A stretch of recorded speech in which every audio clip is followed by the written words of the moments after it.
శ్రీమాత నమః. విజయ్ దేవరకొండ రష్మిక పెళ్లి గురించి కనీసం ఒక 250 ఛానల్స్ వాళ్ళు నిరంతరము ఎన్ని వీడియోస్ ఎన్ని షార్ట్స్ తప్పలేదు. సెలబ్రిటీస్ కాబట్టి వాళ్ళు వివాహం చేసుకుంటున్నారు కాబట్టి వాళ్ళు టీఆర్పీ రేటింగ్స్ పెరగటం కోసం ఎక్కువ చూపించారు. అలాగే ఈ విజయ్ త్రిష ఏ కొంపలో ఉంది, ఎవరితో ఉంది, ఎప్పుడు పెళ్లి చేసుకుంటుంది, ఎవరిని పెళ్లి చేసుకుంటుంది, విడాకులు ఇచ్చిందా లేదా, మొదటి భార్య ఏం చేస్తోంది, దీని గురించి అసలు తమ్నైల్స్ వీడియోస్ మీద వీడియోస్ తప్పలేదు. వాళ్ళు సెలబ్రిటీస్ కాబట్టి మనకి ఎప్పుడు పక్కోడి ఇంట్లో ఏం జరుగుతుందో క్యూరియాసిటీ కాబట్టి అవి కూడా మనం చూపించుకుంటాం. కానీ ఒక ప్రాణం పోయింది, ఉత్తి పుణ్యాన్న ప్రాణం తీసేశారు. ఆ ప్రాణం పోయిన వ్యక్తి గురించి ఒక ఛానల్ వాళ్ళైనా అప్డేట్ ఇస్తారా? నిరంతరము వాళ్ళ గురించి మనకి చెప్తారా?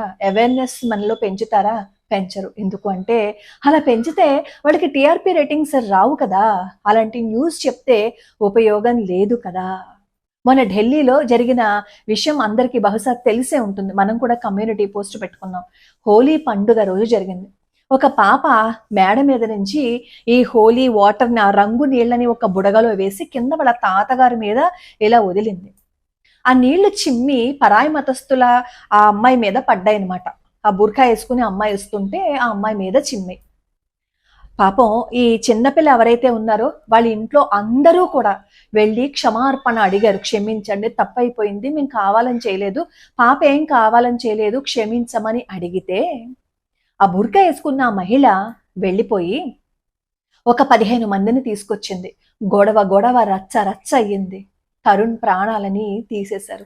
ఆ సమయంలో ఎవరు వచ్చి ఎందుకు ఒక అబ్బాయి ప్రాణాలు తీస్తున్నారు అని అడగలేదు. అందరూ ఇళ్ల లోపలే ఉన్నారు, ఎవ్వరూ బయటికి రాలేదు. మొన్న బంగ్లాదేశ్లో దీపు చంద్రదాస్ విషయంలో కూడా దాదాపుగా ఇలాంటిదే జరిగింది. అక్కడ ఆయన ఆ బట్టల ఫ్యాక్టరీలో జరిగిన గొడవ, ఆ గొడవని తీసుకొచ్చి అతన్ని ఎంత కిరాతకంగా ప్రాణాలు తీసేశారు. అప్పుడు మనం వీడియో చేసుకున్నాం. ఎందుకండి ఎప్పుడో ఎక్కడో తీసుకొచ్చి చెప్తారు అని అడిగారు. ఆ రోజు బంగ్లాదేశ్లో జరిగింది అని అనుకున్నాం, కానీ ఈరోజు ఢిల్లీలో జరిగింది. అత్యంత పాశవికంగా ప్రాణాలు తీసేశారు. రేపు అన్న రోజు మన ఇంటి దగ్గరికి రాదా, మన ఇంట్లోకి రాదా, మనకి ఇబ్బంది ఎదురవదా? కనీసం అవేర్నెస్ ఎందుకు మనం పెంచుకోవటం లేదు? వాళ్ళు అమ్మినవన్నీ కొంటాం, వాళ్ళు అమ్మినవన్నీ తీసుకుంటాం. వాళ్ళు కూడా అంటే అందరినీ అనటం లేదు, కొంతమంది ఉంటారు. కొంతమంది హిందువుల మీద దాడి చేసేవాళ్ళు ఉంటారు. అలాంటి వాళ్ళని మనం దూరం పెట్టకపోతే, మనలో మనం ఐక్యత పెంచుకోకపోతే తరుణ్ లాంటి సంఘటనలు ఇంకా ఎక్కడ ఎన్ని ఎలా జరుగుతాయో. ఎక్కడ ఉంది మనకి భద్రత? ఎక్కడో బంగ్లాదేశ్లో మైనారిటీలుగా ఉన్న ఆ ప్రదేశంలోనూ హిందువులకి భద్రత లేదు. ఇక్కడ మెజారిటీ ఉన్నా, మన భారతదేశంలో మెజారిటీ ఉన్నా కానీ హిందువులకి భద్రత లేదు. ఇంకెప్పుడు తెలివి తెచ్చుకుంటాం? ఇంకెప్పుడు మన ప్రాణాలని మనం కాపాడుకుంటాం? ఇంకెప్పుడు మనం కలిసి ఉంటాం? మన దృష్టి అంతా ఏ సినిమాలో ఏ హీరో నటించాడు, ఏ సినిమా విడుదలవుతే ఎప్పుడు మనం ముందుకు వెళ్ళిపోవాలి, ఎవరికి పాలాభిషేకం చేయాలి, పక్కింట్లో ఏం జరుగుతోంది, వెనకింట్లో ఏం జరుగుతోంది, ముందింట్లో ఏం జరుగుతోంది, ఎవరి మీద బురద జల్లుదాము, ఎవరిని కిందకి లాగేద్దాం, వీటి మీద ఉన్న దృష్టి. మనం మన ధర్మాన్ని కాపాడుకోవాలని మనకి లేదు, మన ధర్మాన్ని రక్షించుకోవాలి అని కొంచెం కూడా తపన లేదు. అన్యాయంగా ఆ తరుణ్ ప్రాణాలు తీసేయటమే కాకుండా వాళ్ళ నాన్నగారు అక్కడికి వెళ్ళి పోలీస్ స్టేషన్ ముందు ధర్నా చేస్తుంటే వాళ్ళ నాన్నగారి మీద కూడా దాడి చేశారు. అంటే మనం హిందువులకి ఎక్కడ ఉంది సేఫ్టీ, ఎక్కడ ఉంది రక్షణ? ఆ బుల్డోజర్తో ఆక్రమిత ఇళ్ళు ఏవో కూల్చేశారని చెప్పి న్యూస్లో చూపిస్తున్నారు. ఇళ్ళు కూల్చేస్తే ప్రాణాలు పోయిన ఆ తరుణ్ మళ్ళీ తిరిగి వస్తాడా? ఎలా వస్తుంది ఆ ప్రాణం?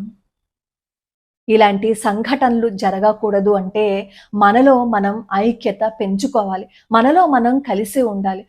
ఏదో ఇలాంటి సంఘటనలు జరిగినప్పుడు కాసేపు బయటికి వచ్చి కరుస్తాం, మాట్లాడతాం, ఆ తర్వాత మర్చిపోతాం. మళ్ళీ ఇంకో సంఘటన ఇలా జరిగినప్పుడు హిందువులు మేలుకోవాలి అంటాం. కానీ మనం ఎప్పుడు నిద్రలోనే నటిస్తాం కాబట్టి, నిద్రలోనే ఉంటాం కాబట్టి ఎప్పుడు మేల్కొంటాం? ఎప్పుడు ఇలాంటివన్నీ జరగకుండా జాగ్రత్త తీసుకుంటాం? ఎక్కడో కోవాలో బన్నుందో, బన్నులో కోవా ఉందో అని ఎంత గొడవలు చేసేశారు, ఎంత రచ్చ చేసేశారు. ఈ తరుణ్ గురించి మాట్లాడడానికి నోరే రావటం లేదా? ఎందుకు రావటం లేదా ఆ తరుణ్ గురించి నోరు? మన పరిస్థితి ఏంటి, మనం ఎలా ఉన్నాం, ఏ ప్రమాద స్థితిలో ఉన్నాము, ఎక్కడ ఉన్నాము అనేది తెలియాలంటే ఈ ఛానల్స్ అన్ని ఎందుకు ఈ న్యూస్ ని స్ప్రెడ్ చేయటం లేదు? భయమా? లేదు అంటే టిఆర్పి రేటింగ్స్ రావనా, వ్యూస్ పెరగవనా, వాళ్ళ ఛానల్ క్రెడిట్ పోతుందనా? అర్థమే కావటం లేదు.